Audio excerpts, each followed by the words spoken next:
कोल्हापुरातील शाहू स्टेडियमवर Kolhapur sports association आयोजित शाहू छत्रपती के.एस.ए. लीग फुटबॉल स्पर्धा सुरू आहे.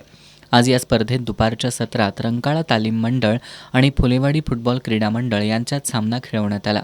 सामन्याच्या सुरुवातीपासूनच दोन्ही संघांकडून जोरदार चढाया करण्यात आल्या. सामन्याच्या 24व्या मिनिटाला रंकाळा तालमीच्या शिवतेज पाटीलचा स्वयं गोल झाल्यामुळं फुलेवाडी संघाला 1 गोलची आघाडी मिळाली. त्यामुळे पूर्वार्धात फुलेवाडी संघ 1-0 अशा गोलफरकानं आघाडीवर राहिला.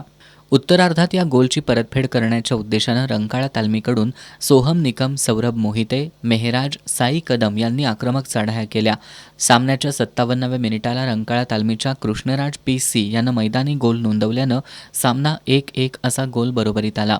त्यानंतर फुलेवाडीकडून श्याम कुमार, दिग्विजय सुतार, सिद्धार्थ पाटील यांनी आक्रमक चढाया केल्या. मात्र रंकाळा तालमीच्या बचावफळीनं त्यांचे प्रयत्न हाणून पाडले. सामना संपण्यास काही मिनिटे शिल्लक असताना रंकाळा संघातील खेळाडूला फ्री किक मिळाली. त्याचा पुरेपूर लाभ उठवत इत्तिफाक आझादनं थेट गोलजाळीचा वेध घेतला. यामुळे रंकाळा तालीम मंडळ 2-1 अशा गोलनं आघाडीवर राहिला. या गोलची परतफेड करण्यात फुलेवाडी संघाला यश आलं नाही. त्यामुळे रंकाळा तालीम संघानं हा सामना 2-1 अशा गोलफरकानं जिंकला.